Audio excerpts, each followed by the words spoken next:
അല്ല, ഒരു കാര്യം കൂടെ അതിൻ്റെ ഒരു തിരുത്തായിട്ട് സൂചിപ്പിച്ചിട്ടുണ്ട്. ശബരിമലയിൽ ഒരിക്കലും സ്ത്രീകൾക്ക് വിലക്കില്ല എന്നാണ് ഞാൻ മനസ്സിലാക്കുന്നത്. അവിടെ ഒരു പ്രത്യേക പ്രായപരിധിയിലുള്ള യുവതികൾക്കാണ് വിലക്ക്, അല്ലേ? 10 വയസ്സിന് മുമ്പുള്ളവർക്കും 50 വയസ്സിന് ശേഷമുള്ളവരെയും അവിടെ വിശിഷ്ട പദവി നൽകിയാണ് അവിടെ സ്വീകരിക്കുന്നത്. മാളികപ്പുറം എന്നുള്ളൊരു വിളിപ്പേരോടുകൂടിയാണ് ശബരിമലയിലെ അത്തരം ഭക്തരെ തന്നെ സ്വീകരിക്കുന്നത്. അപ്പോൾ അങ്ങനെയുള്ള ഒരിടത്ത് സ്ത്രീകൾക്ക് എങ്ങനെയാണ് പ്രവേശനം നിഷിദ്ധം എന്ന് പറയാൻ ഇവർക്ക് കഴിയുന്നത്? അത് ഒന്നാമത്തെ ചോദ്യം. രണ്ടാമത്തെ കാര്യം, എങ്കിൽ പിന്നെ എന്തുകൊണ്ട് യുവതികൾക്ക് മാത്രം വിലക്ക് എന്നുള്ളത് കോടതി കൂടി ബോധ്യപ്പെടേണ്ട ഒരു കാര്യമാണ്. അത് ഈ ശബരിമല കസ്റ്റം പ്രൊട്ടക്ഷൻ കൗൺസിൽ ആ ഒരു ചോദ്യത്തിന് എങ്ങനെയാണ് ഉത്തരം നൽകുന്നത്? 2 കഥകളുണ്ട് ഇതിന്. ഒന്ന് കഥയുണ്ട്, ഒന്ന് കാര്യമുണ്ട്. ഞാൻ ആദ്യം കഥ പറയാം, പെട്ടെന്ന് പറഞ്ഞു തീർക്കാം. കഥ എന്ന് പറയുന്നത്, പരശുരാമൻ കേരളം സൃഷ്ടിച്ചു. കേരളം സൃഷ്ടിക്കുക എന്ന് പറഞ്ഞാൽ അദ്ദേഹം കന്യാകുമാരിയിൽ നിന്ന് ഒരു മഴുവെടുത്ത് എറിഞ്ഞു, ഗോകർണത്ത് പോയി വീണു. അപ്പോൾ അത്രയും ഭാഗത്തുള്ള കടൽ പിൻവാങ്ങി കരയുണ്ടായെന്നാണ് സങ്കല്പം. യഥാർത്ഥത്തിൽ ഈ കേരള സൃഷ്ടിക്ക് കാരണഭൂതനായി തീരുന്നത് സുബ്രഹ്മണ്യ സ്വാമിയാണ്. അദ്ദേഹത്തിൻ്റെ അനുഗ്രഹത്താലാണ് പരശുരാമൻ ഇത് ചെയ്യാനായിട്ട് സാധിക്കുന്നത്. ഭൂമി ഉണ്ടായതിന് ശേഷം ഈ ഭൂമി പ്രകമ്പനങ്ങൾ കൊണ്ട് മനുഷ്യവാസം സാധ്യമല്ലാത്ത അവസ്ഥയിലേക്ക് പോയി. അതിന് നമുക്ക് വേണമെന്നുണ്ടെങ്കിൽ ഭൂമിശാസ്ത്രപരമായിട്ടും അതിനെ നമുക്ക് കാണാം. കാര്യം, പശ്ചിമഘട്ടത്തിലുള്ള ഒരു വളവുണ്ട്. ആ വളവിൽ മണ്ണ് അടിഞ്ഞുകൂടിയുണ്ടായ ഒരു രാജ്യമാണ് ഈ കേരളമെന്ന് പറയുന്നത്. അടിയിൽ ഉറപ്പില്ല, പല അടരുകളായിട്ടാണ് അത് ഫോം ചെയ്തിരിക്കുന്നത്. അതുകൊണ്ട് തന്നെ അവിടെ പ്രകമ്പന സാധ്യത വളരെ കൂടുതലാണ്. ആ കാലഘട്ടത്തിൽ ഭൂകമ്പങ്ങൾ നിരവധിയായിരുന്നുവെന്ന് കേരള മഹാത്മ്യം, കേരളോൽപ്പത്തി തുടങ്ങിയായ പ്രാചീന ചരിത്ര ഗ്രന്ഥങ്ങൾ വിശദമാക്കുന്നുണ്ട്. അങ്ങനെ മനുഷ്യവാസയോഗ്യമല്ലാതിരുന്ന പ്രദേശത്ത് മനുഷ്യരെ കൊണ്ടുവന്ന് താമസിപ്പിക്കുന്നതിനും ഈ ഭൂമി താമസയോഗ്യമാക്കുന്നതിനും വേണ്ടിയിട്ട് പരശുരാമൻ വീണ്ടും സുബ്രഹ്മണ്യനെ സമീപിക്കുകയും സുബ്രഹ്മണ്യൻ ഇവിടെ വന്ന് 2 സംവത്സരം തപസ് ചെയ്ത് ഈ ഭൂമിയെ ഉറപ്പിച്ചു എന്നാണ് കഥ. അതിനുശേഷം സുബ്രഹ്മണ്യൻ തന്നെ പറഞ്ഞു, ഇവിടെ 30 മുക്കോടി ദേവകളെ ഇവിടെ സ്ഥാപിക്കണം, എങ്കിൽ മാത്രമേ ഈ കടലിലേക്ക് പോകാതെ ഇവിടെ തന്നെ സ്ഥിരമായിട്ടിരിക്കുകയുള്ളൂ. അതിൽ പ്രകാരം 30 മുക്കോടി ദേവകളെയും അദ്ദേഹം ഇവിടെ പ്രതിഷ്ഠിച്ചു. അതുകൊണ്ടാണ് കേരളത്തിന് ഇത്ര മഹാത്മ്യമെന്ന് കേരള മഹാത്മ്യം പറയുന്നുണ്ട്. കേരളത്തിൽ ജനിച്ചാൽ തന്നെ നിങ്ങൾക്ക് മോക്ഷം കിട്ടുമെന്നാണ് പറയുന്നത്. പ്രത്യേകിച്ചും നിള നദിയുടെ വടക്കു വശത്തുള്ള താമസിക്കുന്ന ആൾക്കാർ എന്തായാലും മോക്ഷം കിട്ടുമെന്നാണ് കേരള മഹാത്മ്യം പ്രഘോഷിക്കുന്നത്. അപ്പോൾ അത്ര പാവനമായ പവിത്രമായ ഒരു ഭൂമിയായിട്ടാണ് കേരളത്തെ നമ്മൾ കരുതേണ്ടത്. പക്ഷേ ഈ കേരളത്തിൻ്റെ രക്ഷ എന്ന് പറയുന്ന അവിടെ എപ്പോഴും ഒരു പ്രശ്നമുണ്ട്. കാരണം ഇത് കടലിൽ നിന്ന് മണ്ണ് വെച്ചതായതുകൊണ്ട് ഈ മണ്ണ് തിരികെ കടലിലേക്ക് പോകാനുള്ള സാധ്യത കൂടുതലാണ്. അപ്പോൾ ഈ കേരളത്തിൻ്റെ രക്ഷ ചെയ്യാൻ വേണ്ടിയിട്ട് പരശുരാമൻ ചെയ്ത അവസാന പ്രതിഷ്ഠയാണ് മലമുകളിൽ അയ്യപ്പൻ. ശാസ്താവിനെ പ്രതിഷ്ഠിച്ചു. എന്നിട്ട് ശാസ്താവിന് ഒരു ജോലിയും കൊടുത്തു. എന്താണ് ആ ജോലി? കലിയുഗത്തിൻ്റെ അന്ത്യം വരെ ഈ കേരളത്തിനെ സംരക്ഷിച്ചു കൊള്ളണം എന്നുള്ളത്. അദ്ദേഹം ബ്രഹ്മലയത്തിൽ വിലയിച്ച് ബ്രഹ്മയോഗത്തിലിരുന്ന് ധ്യാനനിമഗ്നനായിരുന്ന് ഈ കേരളത്തെ കലിയുഗത്തിൻ്റെ അന്ത്യം വരെ സംരക്ഷിക്കും.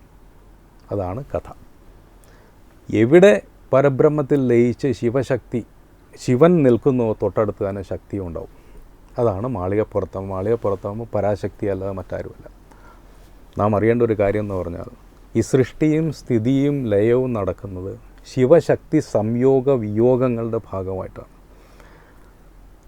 ശിവനും ശക്തിയും എപ്പോഴും ഒന്നായിട്ടാണ് ഇരിക്കുന്നത്. ഇത് എപ്പോൾ സൃഷ്ടിക്ക് തയ്യാറാകുന്നു അപ്പോൾ ശിവനും ശക്തിയും വേർപിരിയും. ശക്തിയിൽ നിന്നാണ് സർവ്വസൃഷ്ടികളും ഉണ്ടാകുന്നത്.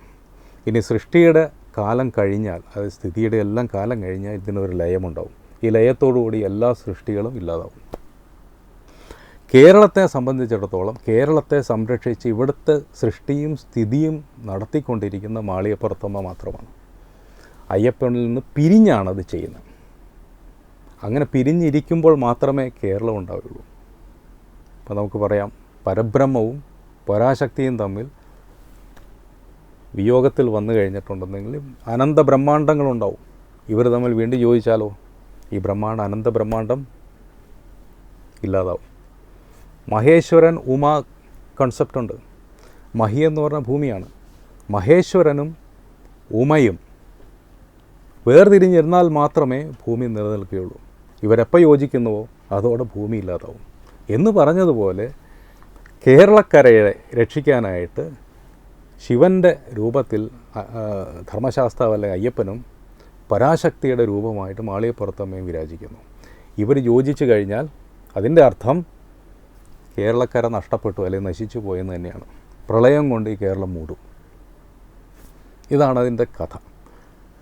ഇതിൽ വരുന്ന ഒരു സംഗതി എന്ന് പറഞ്ഞു കഴിഞ്ഞാൽ അയ്യപ്പനും മാളികപ്പുറത്തമ്മയും വിയോജിച്ചിരിക്കുമ്പോൾ മാളികപ്പുറത്തമ്മയാണ് സൃഷ്ടിയും സ്ഥിതിയും നടത്തി വിരാജിക്കുന്നത്. അങ്ങനെ സൃഷ്ടിക്ക് സമർത്ഥയായ ഏതെങ്കിലും ഒരു മാളികപ്പുറം മല കയറി ശബരിമലയിൽ ചെന്നാലും ഈ യോഗം സംഭവിക്കും.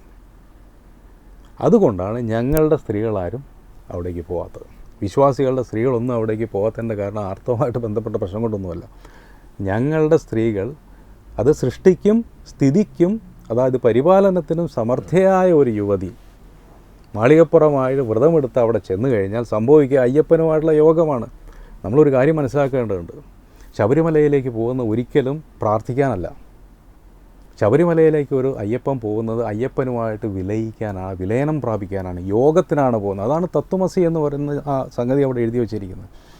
എല്ലാം ഞാൻ ഉപേക്ഷിച്ചിട്ട്, മതമാത്സര്യങ്ങളും കാമം ക്രോധം ഇതെല്ലാം ഉപേക്ഷിച്ചിട്ട്, വിദ്യയും അവിദ്യയും കൂടെ ഉപേക്ഷിച്ചിട്ട് ഞാൻ പടി കയറി നിൽക്കുമ്പോഴാണ് ഞാൻ എന്ത് മനസ്സിലാക്കുന്നത്, അവിടെ ഇരിക്കുന്ന അയ്യപ്പൻ ഞാൻ തന്നെയാണെന്നുള്ള ആ തിരിച്ചറിവ് എനിക്കുണ്ടാകുന്ന ആ അദ്വൈത സങ്കല്പം വിരിയുന്ന അവിടെയാണ്. ഇത് യോഗമാണ്. ഇപ്പോൾ ഗുരുവായൂരൊക്കെ ഞാൻ പോകുന്നു, പ്രാർത്ഥിക്കുന്നു, തിരിച്ചു പോരുന്നു. പക്ഷേ ഞാൻ ശബരിമലയിൽ പോകുന്ന ഞാനും അയ്യപ്പനുമായിട്ട് ഒന്നാകാനാണ്. അതേ യോഗം തന്നെയാണ് മാളികപ്പുറത്തിനുള്ളത്. ഇവിടുന്ന് പോകുന്നതായ സൃഷ്ടിക്ക് സമർത്ഥയല്ലാത്ത കുഞ്ഞു കുട്ടികളായാലും സൃഷ്ടിക്ക് സമർത്ഥയല്ലാത്ത പ്രായം ചെന്ന ആൾക്കാരാണെങ്കിലും അവർക്ക് യാതൊരു പ്രശ്നവുമില്ല. പക്ഷേ സൃഷ്ടിക്കും സ്ഥിതിക്കും സമർത്ഥയായ അത് ചെയ്തുകൊണ്ടിരിക്കുന്നതായ മാളികപ്പുറം അയ്യപ്പനുമായിട്ട് യോഗത്തിൽ വന്നാൽ ലയം സംഭവിക്കും. അതിനു മുമ്പേ തന്നെ ലയം സംഭവിക്കും. എന്താണ് സംഭവിക്കുക? പ്രളയം കൊണ്ട് ഇവിടെ മൂടും. അതുകൊണ്ടാണ് കന്യകയപ്പന്മാർ പോയിട്ട് ഒരയ്യപ്പനും അങ്ങോട്ട് കടന്നു ചെല്ലാൻ പറ്റാതാവും. ഇത് നമ്മൾ കണ്ണുകൊണ്ട് കണ്ടതാണ്. 2018 എന്താണ് സംഭവിച്ചത്? 2018 സൃഷ്ടിക്ക് സ്ഥിതിക്ക് സമർത്ഥയായ മാളികപ്പുറം അവിടേക്ക് കടന്നു ചെല്ലാനുള്ള ഒരു ഉപാധി, ഒരു വഴി കോടതി വിധിയിലൂടെ തുറന്നു കിട്ടി. അങ്ങനെ തുറന്നു കിട്ടിയാൽ പിന്നെ സംഭവിക്കുക പ്രളയം തന്നെയാണ്. അത് നമ്മൾ കണ്ടു. ചരിത്രത്തിൽ ഒരിക്കലും കാണാത്ത പ്രളയം. 4 ദിവസം തുടർച്ചയായിട്ട് മഴ പെയ്തു. ഈ പ്രളയം നിയന്ത്രിക്കാൻ വേണ്ടി നാം കെട്ടിവെച്ച ഡാമുകളുടെ മുകളിലുള്ള വെള്ളം വന്നു. 430-ലേറെ പേർ മരിച്ചു. 40,000 കോടി നഷ്ടം ഇവിടെ ഉണ്ടായി. അപ്പോൾ പ്രളയം എന്നത് ഒരു സത്യമാണെന്ന് വിശ്വാസി സമൂഹത്തിന് ബോധ്യപ്പെട്ടു. ഇതിൻ്റെ യുക്തി എന്തോ ആയിക്കോട്ടെ, വിശ്വാസികളെ സംബന്ധിച്ചിടത്തോളം ഞങ്ങൾ വിശ്വസിച്ചുകൊണ്ടിരുന്ന കാര്യം കൺമുമ്പിൽ കാണുകയാണ്. ഇപ്പോൾ താങ്കൾ പറഞ്ഞ കാര്യങ്ങളെല്ലാം വളരെ ശരിയാണ്. നമ്മുടെ കേരളോൽപ്പത്തി പോലുള്ള ഗ്രന്ഥങ്ങളിലൊക്കെ പരാമർശിക്കപ്പെട്ടിട്ടുള്ള കാര്യങ്ങളാണ്. ഇതിനൊരു കാൽപ്പനിക ഭംഗിയുണ്ട്. പക്ഷേ അതിനപ്പുറം കോടതിക്ക് മുന്നിൽ ഇതിനൊരു ഒരു വ്യക്തത കിട്ടുമോ എന്നുള്ളതാണ് കാര്യം. കോടതി എപ്പോഴും മെറ്റീരിയൽ ഫാക്ട്സിന്റെ അടിസ്ഥാനത്തിലാണ് കാര്യങ്ങൾ വിലയിരുത്തുന്നത്. ഇപ്പോൾ നമുക്കറിയാം, പ്രമാദമായ അയോധ്യ കേസ് പോലും ഹിന്ദുക്കൾക്ക് അനുകൂലമായി വന്നത് അതിനൊരു ചരിത്ര വസ്തുത കോടതിക്ക് മുന്നിൽ എത്തിയത് കൊണ്ടാണ്. അത് ആ ഒരു ബോധ്യം കോടതിക്കുള്ളത് കൊണ്ടാണ്. അപ്പം അങ്ങനെ നമുക്ക് കോടതിക്ക് മുന്നിൽ സമർത്ഥിക്കാൻ ഈ പറഞ്ഞ കാൽപ്പനികമായ കാര്യങ്ങൾക്കും അപ്പുറം മെറ്റീരിയൽ ഫാക്ട്സ് ആയിട്ട് നമുക്ക് ഇതിൽ നിന്ന് പറയാനുള്ള കാര്യങ്ങൾ മറ്റെന്തൊക്കെയാണ്? ഞാനിപ്പോൾ പറഞ്ഞ സംഗതി എന്ന് പറയുന്നത് വിശ്വാസി സമൂഹത്തിൻ്റെ വെർഷനാണ്. അവരെന്തുകൊണ്ടാണ് അവിടെ അവരുടെ സ്ത്രീകൾ പോകുന്നില്ല എന്നുള്ളതിനെ പറ്റിയാണ് ഞാൻ പ്രതിപാദിച്ചത്. ഇതിനപ്പുറത്തേക്ക് കോടതിക്ക് ശ്രദ്ധിക്കാവുന്ന ചില കാര്യങ്ങളുണ്ടെന്ന് ഞാൻ വിചാരിക്കുന്നു. കാര്യം സുപ്രീം കോടതിയുടെ കാര്യങ്ങളിലൊന്നും ഞാൻ ഇടപെട്ട് കാര്യങ്ങൾ സംസാരിക്കുന്നത് ശരിയല്ല. എന്നിരുന്നാലും 1-2 കാര്യങ്ങൾ ഞങ്ങൾ വാദിക്കാൻ ഉദ്ദേശിക്കുന്നുണ്ട് കോടതിയിൽ. അതൊന്ന് എന്ന് പറയുന്നത് ആർട്ടിക്കിൾ 25 2B ബേസ് ചെയ്തിട്ടാണ് അത് വരുന്നത്. സ്റ്റേറ്റിന് സോഷ്യൽ റീഫോം കൊണ്ടുവരാനുള്ളതായ നിയമങ്ങൾ പ്രാബല്യത്തിൽ കൊണ്ടുവരാനുള്ള അധികാരം ഈ ആർട്ടിക്കിൾ 25 2B നൽകുന്നുണ്ട്. സ്റ്റേറ്റിൻ്റെ കാര്യമാണ് അതിൽ പറയുന്നത്. എന്നിരുന്നാലും ഇന്ത്യയുടെ സുപ്രീം കോടതി പോലുള്ള ഒരു കോടതി വിധിക്കുന്നതും ലോ ഓഫ് ദ ലാൻഡാണ്. അപ്പോൾ ആ രീതിയിൽ ഞാനതിനെ കാണുകയാണെങ്കിൽ സുപ്രീം കോടതി വിധിയിലൂടെ ഒരു സോഷ്യൽ റീഫോം ഇവിടെ നടന്നു എന്ന് ഞാൻ വിചാരിക്കണമെങ്കിൽ ഇപ്പോൾ കോൺസ്റ്റിറ്റ്യൂഷണൽ മൊറാലിറ്റി അത് സ്ഥാപിച്ചു എന്നുള്ളതാണല്ലോ. കോടതി വിധിയിലൂടെ നമ്മൾ നടന്നത്. അതൊരു സോഷ്യൽ റീഫോർമേഷന് വഴിയൊരുക്കിയെന്നും പല വിദഗ്ധരും പറയുന്നുണ്ട്. ആർട്ടിക്കിൾ 25(2)B പറയുന്നത് ഒരു സോഷ്യൽ റീഫോം കൊണ്ടുവരുന്നതിന് യാതൊരു തരക്കേടുമില്ല. പക്ഷേ അതിൽ നമ്മൾ ചുഴിഞ്ഞു നോക്കിയാൽ നമുക്ക് മനസ്സിലാവുന്നൊരു സംഗതി, സോഷ്യൽ റീഫോം തന്നെയാണോ അവിടെ സംഭവിച്ചത് എന്ന് നമ്മൾ വ്യക്തമാക്കേണ്ടതുണ്ട്. സോഷ്യൽ റീഫോം ആണ് സംഭവിക്കുന്നതെങ്കിൽ ഒരാചാരം കൊണ്ട് ഇപ്പോൾ സമൂഹത്തിന് എന്ത് ഗുണമുണ്ടായി അല്ലെങ്കിൽ എന്ത് ദോഷമുണ്ടായി എന്ന് വ്യക്തമായിട്ട് വിലയിരുത്തണം. പുതിയ വിധി കൊണ്ടോ അല്ലെങ്കിൽ പുതിയ നിയമം കൊണ്ടോ സമൂഹത്തിന് ഇതിനേക്കാൾ നല്ല ഗുണമുണ്ടാകുന്നുണ്ട് എന്ന് സ്ഥാപിക്കണം. ഇത് താങ്കൾ പറഞ്ഞ പോലെ റിയലാണ്. അയ്യപ്പൻ ബ്രഹ്മചാരിയാണോ അല്ലെങ്കിൽ ഹനുമാനാണോ അതിനേക്കാൾ വലിയ ബ്രഹ്മചാരി, ഇതൊന്നും സ്ഥാപിക്കപ്പെടുന്ന വിഷയങ്ങൾ, സ്ഥാപിക്കാൻ സാധിക്കുന്ന വിഷയങ്ങളല്ല. പക്ഷെ നമുക്ക് സ്ഥാപിക്കാവുന്ന ഒരു വിഷയം എന്ന് പറയുന്നത് നമ്മുടെ ചുറ്റും നോക്കുക, സാമൂഹിക അതിക്രമങ്ങൾ, ബലാത്സംഗങ്ങൾ, ഇങ്ങനെ നിരവധി കാര്യങ്ങൾ നടക്കുന്ന ഒരു ലോകത്താണ് നമ്മൾ ജീവിക്കുന്നത്. മയക്കുമരുന്ന് 2016 ക്രൈം റെക്കോർഡ്സ് ഞാൻ പരിശോധിക്കേണ്ടായി. അതിൽ കണ്ട ഒരു കാര്യം എന്ന് പറഞ്ഞു കഴിഞ്ഞാൽ 95% മുകളിൽ 96% അറസ്റ്റ് നടന്നിരിക്കുന്ന പുരുഷന്മാരിലാണ്. അപ്പോൾ ഈ കലിയുഗത്ത് ഇത്രയേറെ കുറ്റകൃത്യങ്ങൾ ചെയ്യുന്നത് പുരുഷന്മാരാണ്. സ്ത്രീകൾ വളരെ ചെറിയ ഒരു ശതമാനം മാത്രമേ ഉള്ളൂ. അപ്പോൾ ഈ പുരുഷന്മാരെ നിയന്ത്രിക്കുക, അവരുടെ കാമവാസനകളെ നിയന്ത്രിക്കുക, ക്രോധവാസനകളെ നിയന്ത്രിക്കുക, കുട്ടികൾ ഡ്രഗ്സിൽ അഡിക്റ്റ് ആകാതെ നോക്കുക, ഇതെല്ലാം വളരെ പ്രധാനപ്പെട്ട ഒരു കാര്യമല്ലേ ക്രൈം പ്രിവെൻഷൻ എന്ന് പറയുന്ന ഈ ആസ്പെക്റ്റ് വെച്ച് നമ്മൾ നോക്കിയാൽ കാണുന്നത്. അതല്ലേ ശരിക്കും ശബരിമല മണ്ഡലവ്രതം ഇവിടെ ചെയ്യുന്നത്. ഭഗവത്ഗീതയിലേക്ക് നമുക്കൊന്ന് കണ്ണോടിക്കാം. ഭഗവത്ഗീതയിൽ അർജുനൻ കൃഷ്ണനോട് ചോദിക്കുന്നൊരു ചോദ്യമുണ്ട്, വളരെ പ്രസക്തമായൊരു ചോദ്യമാണ്. ചോദ്യം ഇതാണ്: എന്തുകൊണ്ടാണ് കൃഷ്ണ പുരുഷന്മാർ എന്ന് തന്നെയാണ് വ്യാസൻ അവിടെ ഉപയോഗിച്ച പദം, അല്ലാതെ മനുഷ്യർ എന്നല്ല, പുരുഷൻ എന്ന് തന്നെയാണ് ഉദ്ദേശിച്ചത്. മറ്റാരോ പ്രേരിപ്പിക്കുന്നത് പോലെ അല്ലെങ്കിൽ മറ്റാരോ വലിച്ചിഴച്ച് കൊണ്ടുപോകുന്നത് പോലെ കുറ്റകൃത്യങ്ങളിലേക്ക് കൊണ്ട് ഇടുന്നത്, അവിടെ കൊണ്ടുപോയി തള്ളുന്നത് എന്നാണ് ചോദ്യം. അർജുൻ്റെ ചോദ്യം എന്താണ്? പുരുഷന്മാർ എന്തുകൊണ്ട് കുറ്റകൃത്യം ചെയ്യുന്നു എന്നല്ല, അത് നമുക്ക് മനസ്സിലാക്കാം. പക്ഷേ ആ ചോദ്യത്തിൻ്റെ പ്രത്യേകത തന്നെ ഇവിടെ ഇമ്പോർട്ടൻ്റ് ആണ്. എങ്ങനെയാണ് പുരുഷന്മാർ കുറ്റകൃത്യങ്ങളിലേക്ക് മറ്റാരോ വലിച്ചിഴക്കപ്പെടുന്നു? അപ്പോൾ അവിടെ കർത്തൃത്വം എന്ന് പറയുന്ന മറ്റാർക്കോ ആണെന്നുള്ള അവിടെ വ്യക്തം. നമ്മളിവിടെ നമ്മുടെ നിയമ സിസ്റ്റത്തിലൊക്കെ എങ്ങനെയാണ്, ഞാനൊരു കുറ്റം ചെയ്താൽ ഞാൻ തന്നെയാണ് എൻ്റെ കർത്താവ്. പക്ഷേ ഭാരതീയ കോൺസെപ്റ്റിലേക്ക് നമ്മൾ ഇറങ്ങി ചെന്ന കാണുന്ന കാഴ്ച അതിന് ഒരു പടി മുകളിലാണ്. ഈ അതിനെ പ്രേരിപ്പിക്കുന്ന ഘടകം എന്താണെന്നാണ് ചോദിക്കുന്നത്. അപ്പോൾ കൃഷ്ണൻ മറുപടി പറയുന്നുണ്ട്, കാമവും ക്രോധവുമാണ് പ്രധാന ശത്രുക്കൾ. ഇത് രണ്ടും മൃഗവാസനകളാണ്. മനുഷ്യനെന്ന് പറഞ്ഞ മൃഗമാണ്. മൃഗവാസനകളെ തടുക്കുക എളുപ്പമല്ല. കാര്യം പ്രകൃതി വെച്ച് തന്നിരിക്കുന്ന വാസനകളാണ്. പ്രത്യുൽപാദനത്തിന് വേണ്ടി കാമവും സംഹാരത്തിന് വേണ്ടി ക്രോധവും നമ്മുടെ ശരീരത്തിൽ, നമ്മുടെ ഉള്ളിൽ തന്നെ ഉണ്ട്, നമ്മുടെ വാസനയായിട്ട് അത് നിൽക്കുന്നുണ്ട്. അത് മൃഗവാസനയാണ്.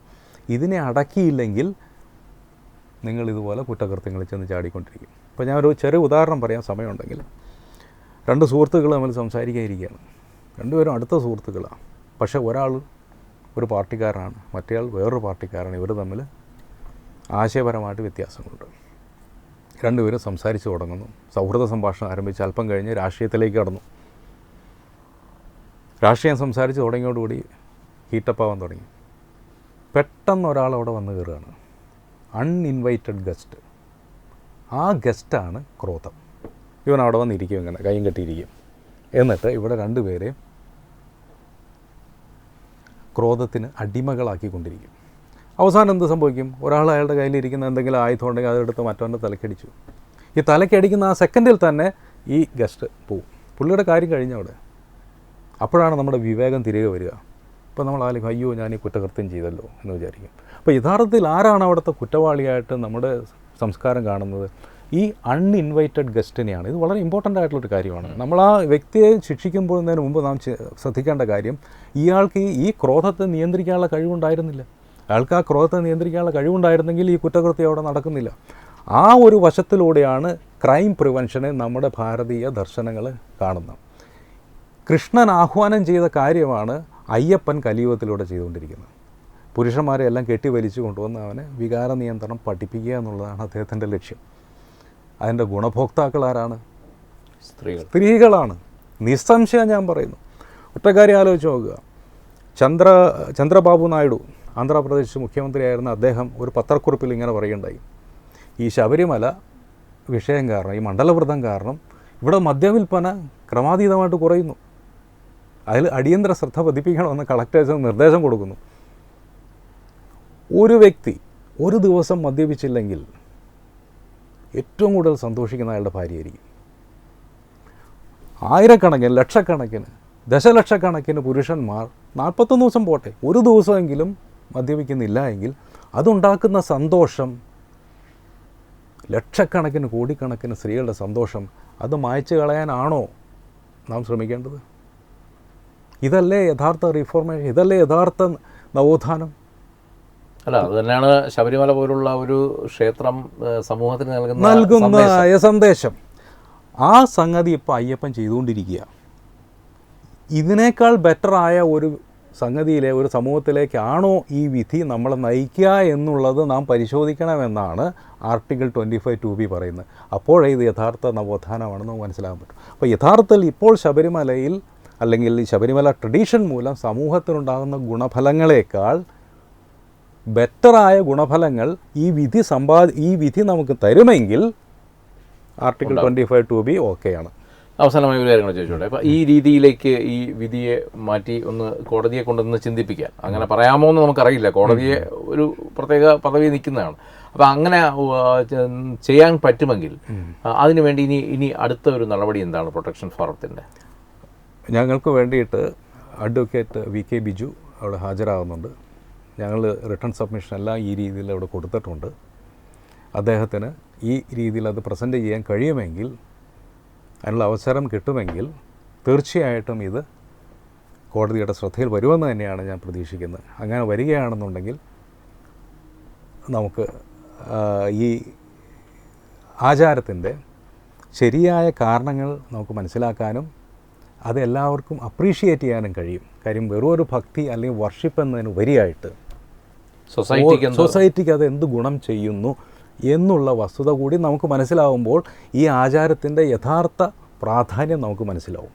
അപ്പോൾ കോടതി ഈ രീതിയിൽ ഇതിലേക്ക് വരികയാണെങ്കിൽ തീർച്ചയായിട്ടും അത് വലിയൊരു അവസരമാണ് തരുന്നത്. നമ്മുടെ കൾച്ചർ, നമ്മുടെ ഹിന്ദുയിസം അല്ലെങ്കിൽ ഹിന്ദു കൾച്ചർ നമുക്ക് തരുന്നതായ സവിശേഷതകൾ എന്താണെന്ന് ഇപ്പോഴും പലർക്കും അത് തന്നെയല്ലേ നമ്മുടെ ആർഷഭാരത സംസ്കാരം നൂറ്റാണ്ടുകളായി ലോകത്തോട് വിളിച്ചു പറഞ്ഞുകൊണ്ടിരിക്കുന്നത്, ലോക സമസ്ത സുഖിനോ ഭവന്തു. അപ്പം അത് വീണ്ടും കോടതിയുടെ ശ്രദ്ധയിൽ കൊണ്ടുവരിക, അത് ഒരു ക്ഷേത്രത്തിൻ്റെ വർഷിപ്പിൻ്റെ അല്ലെങ്കിൽ അവിടുത്തെ ആരാധനകളുടെ പദ്ധതിയുടെ ഭാഗമാക്കുക എന്നുള്ളതാണ് ഏറ്റവും വലിയൊരു കാര്യം.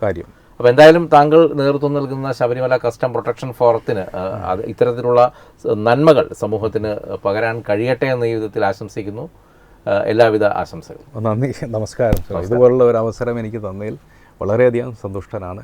ഒപ്പം ഒരു കാര്യം കൂടെ ഞാൻ ഓർമ്മിപ്പിക്കുന്നു, നമ്മുടെ ഈ ചർച്ചയിൽ ഒരു കാരണവശാലും നാം സുപ്രീം കോടതിയുടെ നടപടികളിലൊന്നും കടന്നു കയറാനോ അതിലെന്തെങ്കിലും വിഷയങ്ങൾ അവതരിപ്പിക്കാനോ ശ്രമിച്ചതല്ല എന്നുകൂടി നമ്മളിവിടെ ഓർമ്മിപ്പിക്കുകയാണ്. ഒരു തരത്തിലും സുപ്രീം കോടതിയുടെ അപ്രീതിക്ക് പാത്രമാകാൻ നമ്മളാരും ആഗ്രഹിക്കുന്നില്ല. നമ്മുടെ ആശയത്തെ ഇവിടെ ഈ രീതിയിൽ ബഹുജന സമക്ഷം അവതരിപ്പിക്കാൻ ഒരവസരം നൽകിയ തത്വമയിയോടും പ്രത്യേകിച്ചും ശ്രീ സനോജിനോടും എനിക്ക് അകൈതവമായ നന്ദിയുണ്ട്. ഞാനിവിടെ പ്രകാശിപ്പിക്കുകയാണ്. നന്ദി, നമസ്കാരം. വിട്ടുവീഴ്ചയില്ലാത്ത നിലപാടുകളുമായി ദേശീയതയുടെയും സമാജത്തിൻ്റെയും ശാക്തീകരണത്തിനു വേണ്ടി തത്വമയിയുടെ ജൈത്രയാത്ര തുടരുകയാണ്. യൂട്യൂബിൽ മാത്രം തത്വമയിക്ക് 10 ലക്ഷം സബ്സ്ക്രൈബേഴ്സിലേക്ക് എത്താൻ ഏതാനും ചുവടുകൾ മാത്രമാണ് ബാക്കി. മറ്റ് സോഷ്യൽ മീഡിയ പ്ലാറ്റ്ഫോമുകളിലും തത്വമയിയുടെ നിറസാന്നിധ്യം തുടരുകയാണ്. ഈ അവസരത്തിൽ ഞങ്ങൾക്ക് നിങ്ങളോടുള്ള അഭ്യർത്ഥന ഞങ്ങളോടൊപ്പം നിൽക്കുക എന്നുള്ളതാണ്. നിങ്ങൾ ഉപയോഗിക്കുന്ന ഏത് സോഷ്യൽ മീഡിയ പ്ലാറ്റ്ഫോം ആണെങ്കിലും ഞങ്ങളുടെ വരിക്കാരാകുക, ഞങ്ങളെ സബ്സ്ക്രൈബ് ചെയ്യുക, നിങ്ങളുടെ സുഹൃത്തുക്കളിലേക്ക് തത്വമയിയുടെ ഈ സന്ദേശം പ്രചരിപ്പിക്കുക. ഞങ്ങളോടൊപ്പം നിൽക്കൂ, രാഷ്ട്രത്തോടൊപ്പം നിൽക്കൂ, ദേശീയതയ്ക്കൊപ്പം സഞ്ചരിക്കൂ.